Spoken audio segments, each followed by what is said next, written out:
Estimados estudiantes de la Seminario de Ética a cargo del doctor Fajardo, el día de hoy presentamos la videoconferencia número 3 correspondiente al tema del utilitarismo. Para ello, pues me encuentro con dos personas especialistas en el tema y ellos son Jimmy Duarte, él es especialista en ciencias sociales y en ciencias de la educación. Bienvenido, Jimmy, ¿cómo está? Muchas gracias, Carol. Es un gusto, pues, gracias por la presentación. Bueno, es un gusto compartir con ustedes, con el abogado Marco Porras, contigo, Carol, un gran músico. Y bueno, estamos aquí para tratar este tema tan pertinente para nuestra época. Así que, bueno, siempre es un placer. Muchas gracias, Jimmy. También, pues me encuentro con el abogado Marcos Porras. Adelante, ¿cómo está? Muchas gracias, Carol. Muy contento de compartir en el día de hoy con ustedes como equipo y también de dar nuestro granito de arena, nuestro humilde aporte al resto de los compañeros de la clase, esperando pues que sea de provecho y de mucha utilidad esto que vamos a tratar hoy, que es el utilitarismo. Gracias, Carol. Así es, Marcos. Estamos seguros de que así será, tanto para los estudiantes de la clase como para las personas que bueno, de YouTube. Antes de comenzar, quisiera hablarles de la autora de quien nosotros tomamos el artículo. Ella una reconocida filósofa, trabajó en filosofía moral y política, escritora y ensayista española. Nació en 1940 y falleció en el 2015. Les cuento que ella, pues, fue la introductora del utilitarismo contemporáneo y es parte de los fundadores de la Escuela Utilitarista de la Universidad de Santiago de Compostela. Recomiendo a todos a nuestra audiencia que nos ve, que nos escucha, que indaguen más sobre ella. Es muy interesante sus escritos y que también pues indaguen más sobre estos temas concernientes a la ética que son hoy en día. Para comenzar, yo le cedo el espacio al abogado Marcos, que él nos va a decir qué es el utilitarismo y qué propone. Adelante, Marcos. Gracias, Carol. Pues el utilitarismo es una de las muchas doctrinas éticas que comparte muchas ramificaciones con otras doctrinas. Es decir, no es una doctrina originaria o pura, sino que se ha formado en la experiencia de otras doctrinas éticas. La principal, digamos, razón de ser o el enfoque del utilitarismo es la creencia en el progreso, es una fe en la capacidad del hombre de ser feliz, de transformar, de tener una voluntad transformadora del mundo que le genere simpatía, le genere solidaridad, sentimientos de sensibilidad hacia el resto de los seres humanos. Es como una especie de fuerza potente y prudencial que tiene el ser humano para generar ese espacio de felicidad. De esa forma podemos muy general entenderlo. Eso sería, claro. Interesante lo que destaca el abogado, pues es una ética que tiene un fin, busca la felicidad y pues viene a ser como, bueno,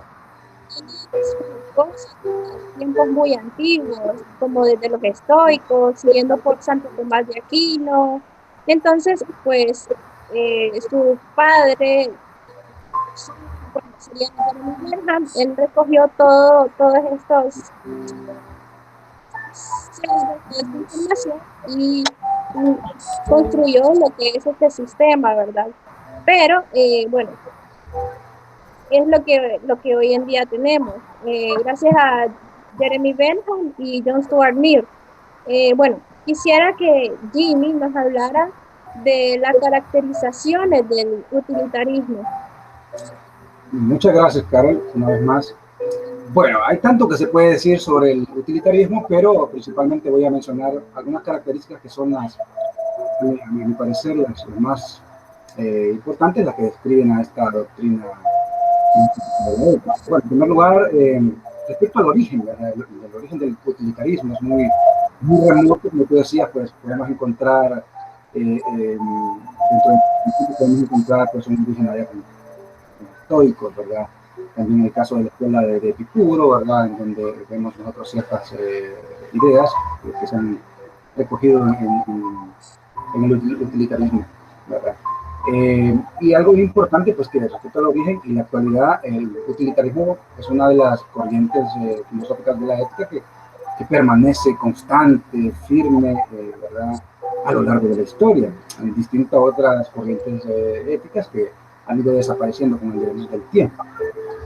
Bien, pero algo muy importante que hay que mencionar, Carol, Marcos, respecto al utilitarismo, es lo siguiente, que, o sea, como tú decías al inicio, y vamos a mencionar un poco más adelante, hay muchos críticos, ¿verdad?, del utilitarismo, pero algo bien interesante es que aún aquellos críticos, podemos mencionar aquellos antiutilitaristas, tanto como los utilitaristas, pues sus discursos, sus ideas giran alrededor de dos principios bien importantes. El primero es que la felicidad es el valor más importante, tanto a nivel individual, tanto en esta vida como en la otra. O sea que tanto antiutilitaristas, o sea, de otras corrientes filosóficas, y los utilitaristas pues coinciden en este punto de encuentro en el que la felicidad como fin pues es lo más importante tanto a nivel individual como también a nivel colectivo, tanto en esta vida como en la otra. Otra de las cosas importantes que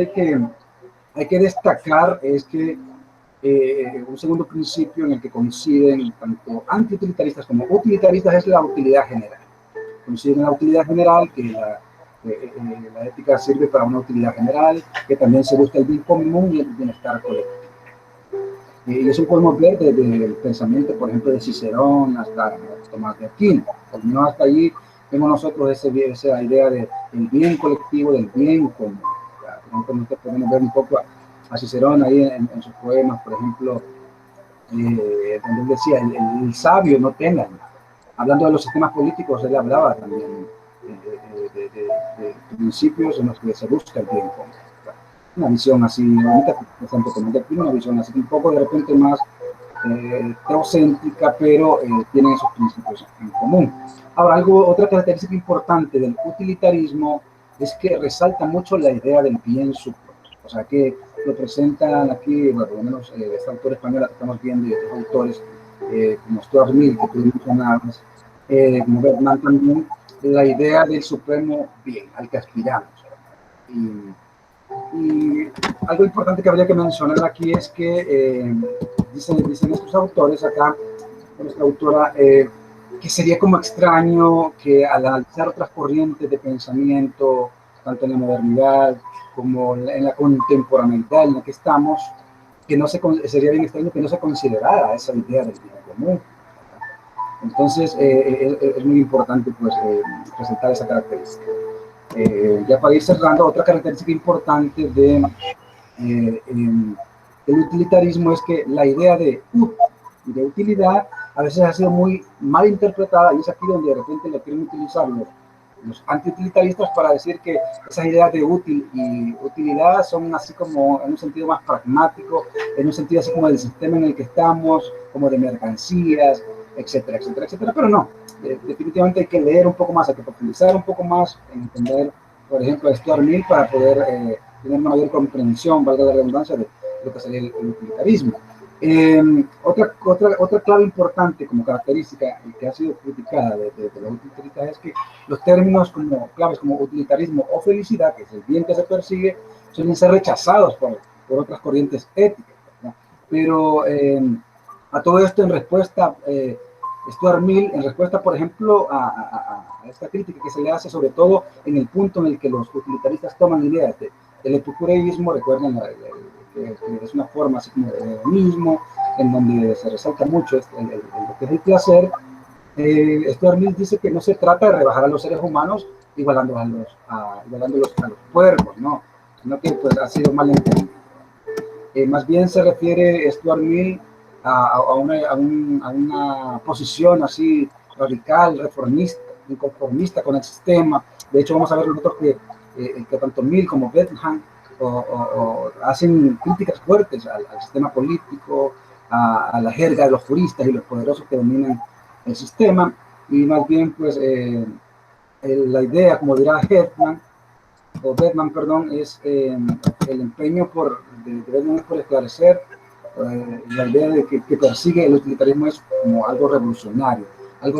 De hecho, hay un gran debate en mayormente las ideas de Beckman son criticar aquellas ideas de derechos naturales. ¿Se acuerdan? Como por ejemplo en Aristóteles, donde ideas de Aristóteles muchos pues defienden o han defendido a lo largo de la historia la idea de los derechos naturales, al contrario a los derechos individuales y colectivos que de alguna manera van a premiar o a exaltar Mill y Beckman. Y por último, aquí así cierro, es que algo muy importante de Mill como Beckman, se veían ciertas diferencias. De hecho, nuestra autora española, vamos a ver que ella trata de dar a entender de que, por ejemplo, en el caso de Mill era como una especie de discípulo así rebelde que criticaba a Beckman en algunos puntos, porque al inicio las ideas de Beckman eran como más en una felicidad así individual, y Mill apuntaba por una idea de felicidad más colectiva, pero sin algo que coincidían ellos eran en el rechazo hacia las ideas religiosas, metafísicas,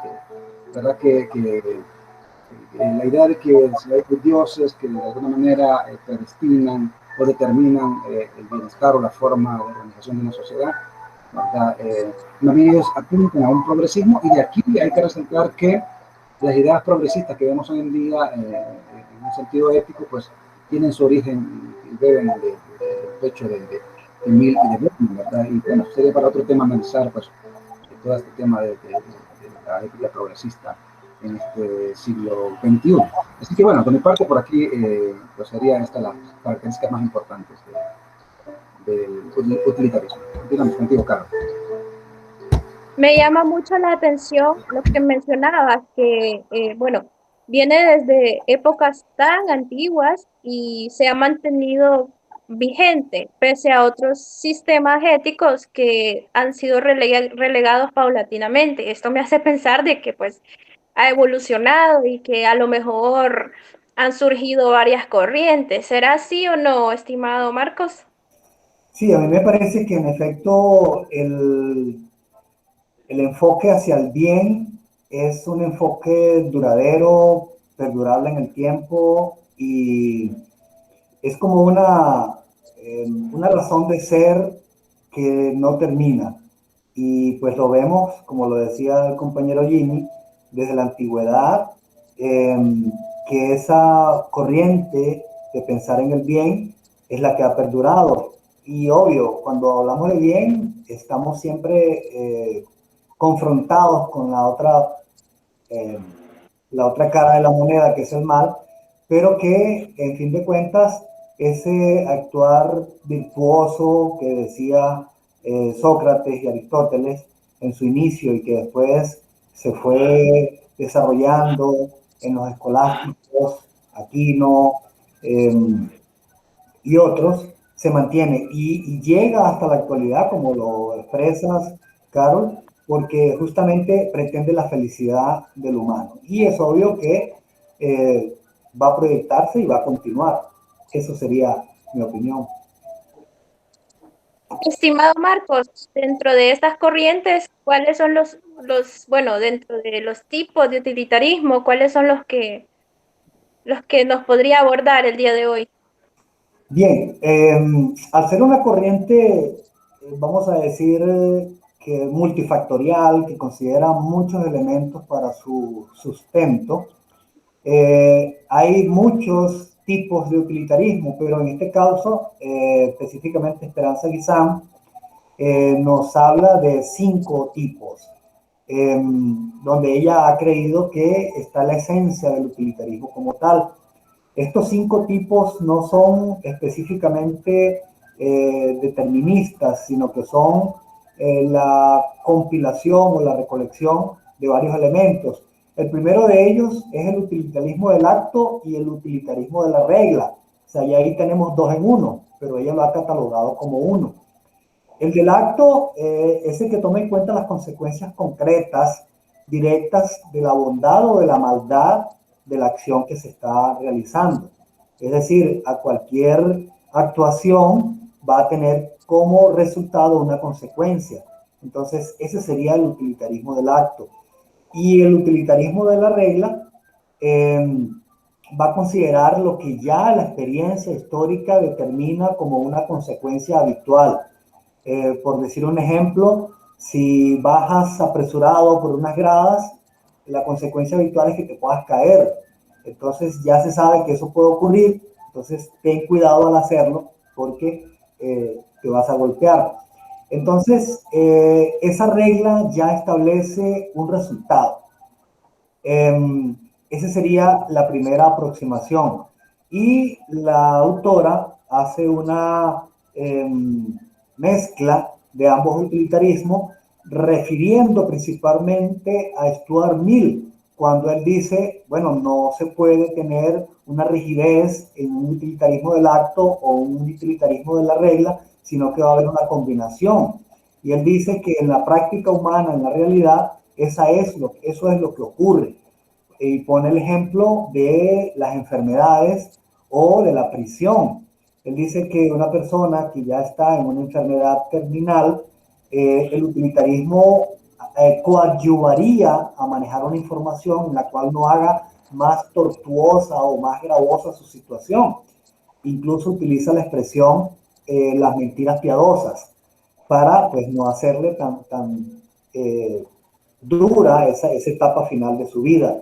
De igual modo refiere a los prisioneros, cuando ya tienen una condena, por decir un ejemplo, a una cadena perpetua, más que eso, ya es pesado en sí mismo estarle recordando, diciéndole caíste acá porque cometiste tal delito, ya le hace mucho más gravosa. Entonces, el utilitarismo lo que pretende es hacerle la felicidad en términos de la diversidad de situaciones que viva. Y estos dos ejemplos son situaciones extremas, pero aún así esa persona tiene la posibilidad de ser feliz.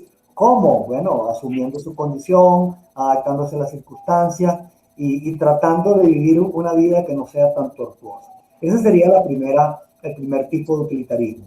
El segundo tiene que ver con el hedonismo, y acá la autora también lo mezcla con el idealismo o el semi-idealismo.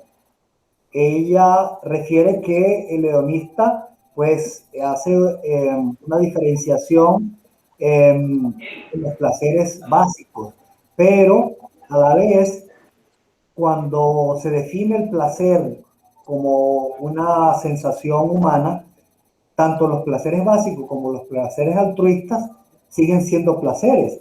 Por tanto, el hedonista se movería en una esfera de placeres, indistintamente de que sean placeres básicos como comer, degustar, y los placeres que definía Epicuro en su filosofía, y también los placeres de hacer el bien, que tienen que ver con la solidaridad, la subsidiariedad y el altruismo.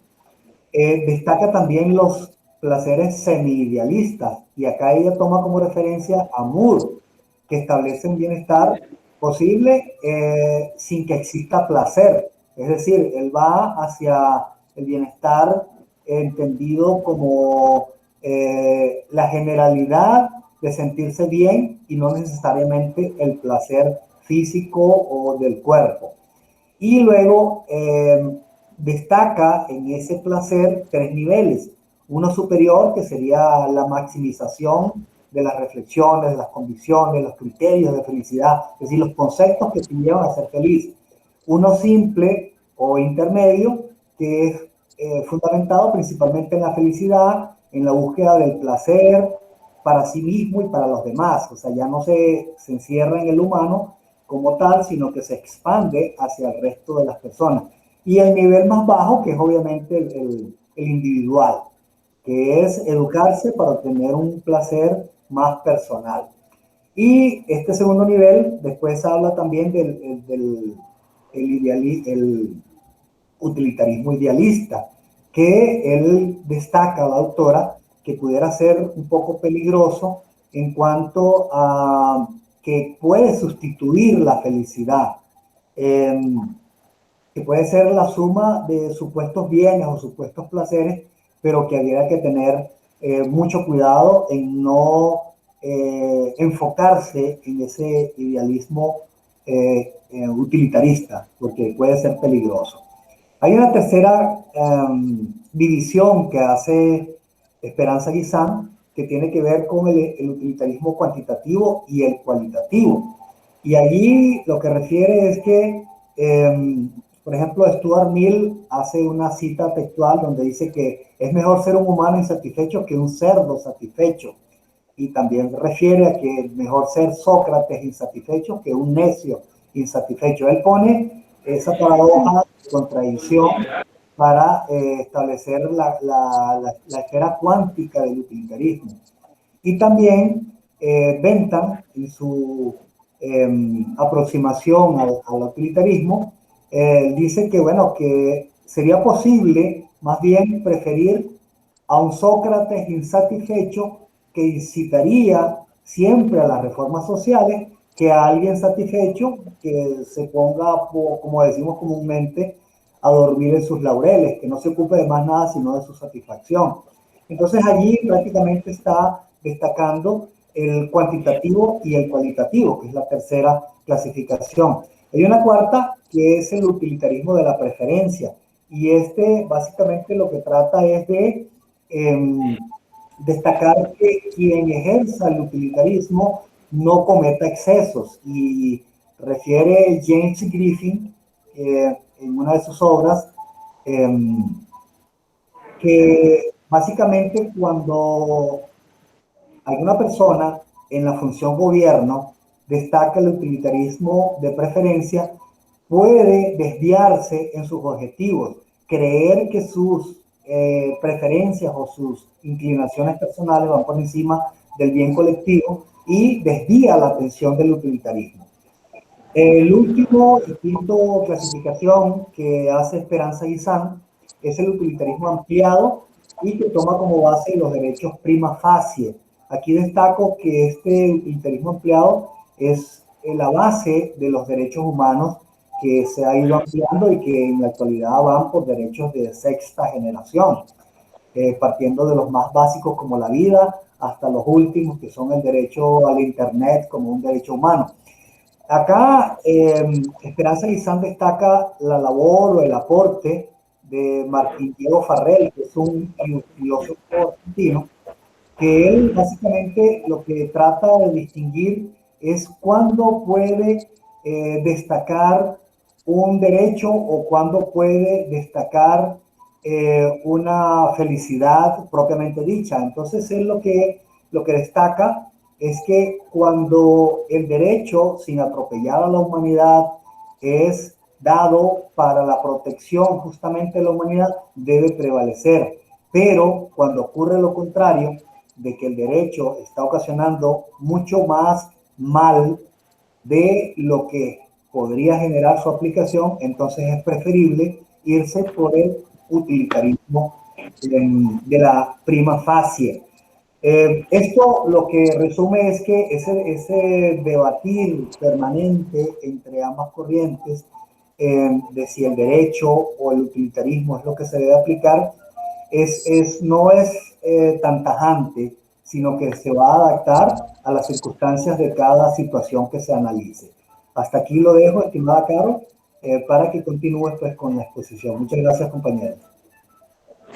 Interesante, estimado Marcos, pues deja entrever que entre los tipos de utilitarismo existen ciertas divergencias, ¿no? Uno se inclina más al placer cualitativo, a la calidad de los placeres, otra al placer cuantitativo, otro se inclina más a nuestras acciones, las consecuencias que ello producen y a la regla, ¿no? A los convencionalismos. Bueno, esto me trae muchas preguntas a la mente, pero bueno, dado que la crítica que hacía John Stuart Mill a Bentham rondaba por ahí, ¿no? Que Bentham se basaba más en el placer individual, en el placer cuantitativo, y Mill abogaba pues por la calidad, ¿no? Por la felicidad colectiva.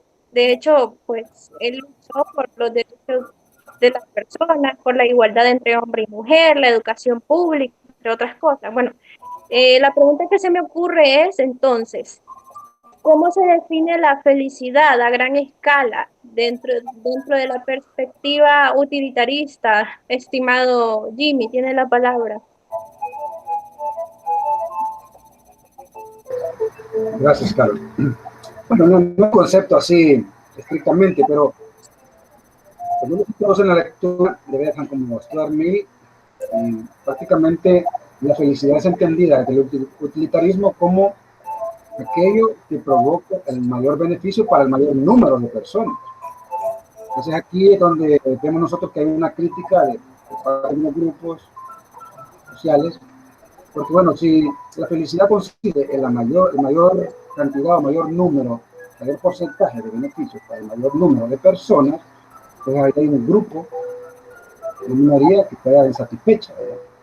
Es ahí donde nosotros entendemos las limitaciones del esfuerzo de cualquier corriente ética, ¿verdad? Donde se queda limitado, se queda con brazos cortos, como diría mi abuela, con patas cortas, porque es bien difícil complacer, ¿verdad? A un colectivo, a toda una sociedad con formas de pensar distintas, porque definir felicidad para Carol, pues para ella, ¿qué le provoca felicidad? Es muy complejo, ¿verdad? Es algo muy complejo, igual para Mark, para mí. Entonces ahí pues una de las debilidades que tiene el utilitarismo, pero como una corriente, una forma, o en el esfuerzo, en el proyecto de construir una sociedad pues que apunte hacia el fin común, pues hasta ahora se mantiene permanente en el tiempo por dichas propuestas, ¿no? Interesante lo que dice Jimmy, tiene sus limitaciones. Bueno, y cada quien tiene su criterio de felicidad o de bien. En su caso, estimado Marcos, bueno, para usted, ¿cómo define la felicidad dentro de la perspectiva? Bien, a mí me parece que siempre va a existir el debate entre qué aplicar cuando se trata de decidir en una situación específica. Y voy a ser más concreto. Stuart Mill definió un concepto que él llama calidad de los placeres. Y lo que pretendió allí expresar es que debe haber una combinación en el utilitarismo de la regla y la del acto, y que en esa combinación es donde radica la felicidad. Un ejemplo concreto es que la felicidad no es hedonista propiamente dicho, sino que es un estado donde la persona ha logrado avanzar, ha logrado en la escala de necesidades ir avanzando hacia el extremo superior, que es la satisfacción del altruismo o de sus necesidades de crecimiento y de desarrollo espiritual. Entonces, en esa medida logra felicidad.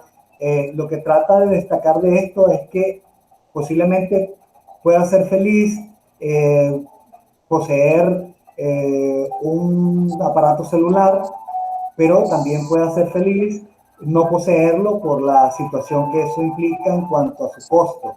Entonces, lo que trata de decir con esta definición de calidad de los placeres es que la felicidad se obtiene en la medida en que se va avanzando hacia la felicidad del devenir o del convivir de la persona, lo que explicaba el compañero Jimmy, en la medida en que se amplía hacia el bien colectivo, hacia el bien donde todos de alguna manera podamos recibir esa porción del bien que hemos generado para otros y que nos corresponde, y que otros han generado para nosotros.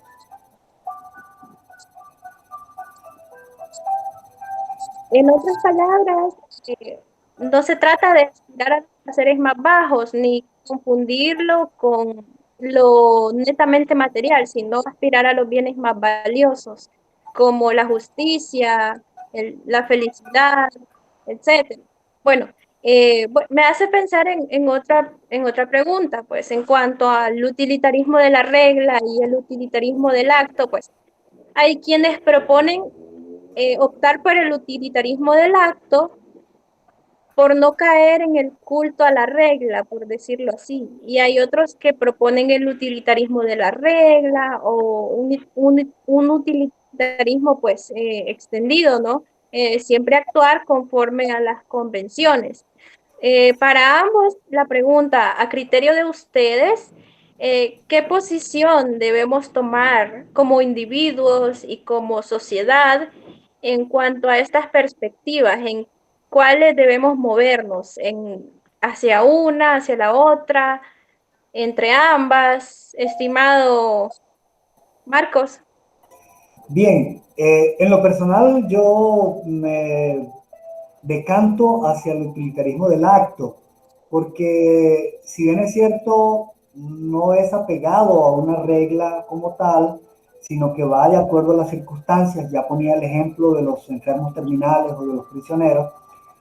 No deja de desconocer ese utilitarismo del acto, que existe una situación que hay que observar. Es decir, no podemos tener ser utilitarismos del acto puro, desconociendo las circunstancias que se han establecido socialmente de respeto y de convivencia. Ya en esta clase de seminario hemos pasado por introducción a la ética, hemos pasado por axiología y hemos visto cómo esas convenciones sociales que generan bienestar son las que deben prevalecer, y ellas han sido tomadas de la experiencia, de la historia de la humanidad. Entonces, en efecto es una combinación de ambas, de la regla y del acto, pero para mí, en lo personal, para responder tu pregunta, me decantaría por la del acto, porque no desconoce la regla, pero la veo más humanista, más dedicada hacia el objetivo principal, que es la felicidad del ser humano.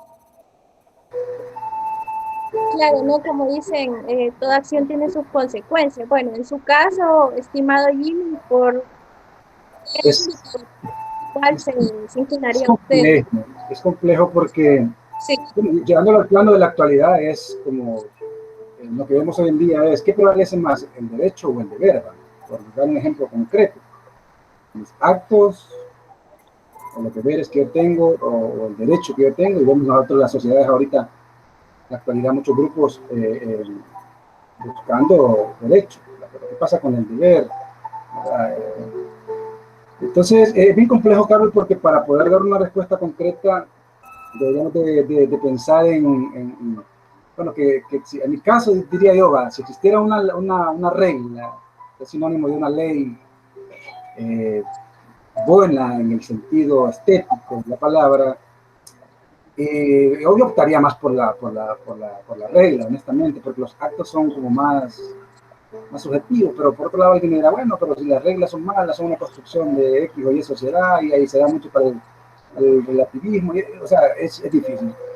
Precisamente como estamos ahora, me quedaría con la posición de que definitivamente no se puede una ni la otra, pues, o sea, no se puede separar una de la otra. Es como cuando alguien quiere separar, en tu caso, Carol, que eres músico profesional, yo así como aficionado, autodidacta, pero también quiere separar la armonía, por ejemplo, de los otros elementos de la música, por ejemplo, del ritmo. Hay gente que critica y dice, no, es que esta música es buena por el ritmo, otros no, que la armonía. Entonces, es bien complejo. Entonces, pero sí, si existiera una norma, una regla así buena, en el sentido lógico, racional, incluso estético, pues yo optaría más por eso, porque al final yo soy de los que pienso que la regla o la norma, si es buena, estaría ahí no para la gente que lo miraría desde la perspectiva que lo limita. Yo miraría la perspectiva también que la norma o la regla más bien me protege. A ese semáforo está allí porque uno diría, ah, quiero ir rápido. Y hemos visto accidentes últimamente en nuestro país. Pero no, yo diría, bueno, eso está ahí para protegerme del accidente y para proteger a otros y buscar el bien colectivo, el bien común que todos aspiramos. Es complejo. Bueno, tenemos ya corto tiempo para serían unas palabras tuyas de despedida. De mi parte aquí yo me despido porque sí, interesante el tema, pero lo dejaremos para otra ocasión. Querido Marcos. Sí, muy amable. Me parece sumamente interesante y es obvio que la limitante de tiempo nos va a dificultar poder desarrollarlo. Pero esperamos, compañeros y doctor José Manuel Fajardo, que pues nuestro aporte sea interesante y productivo y a la vez útil, tanto para la clase de los compañeros como para el ambiente universitario en el que estamos y que pueda trascender hacia la sociedad. Carol, tus palabras finales. Bueno, el tiempo apremia, ¿verdad? Fue muy productivo. A grandes rasgos, pues el utilitarismo es una ética de carácter teleológico, porque aunque se mueve entre reglas y actos, pues busca un fin, que es la felicidad.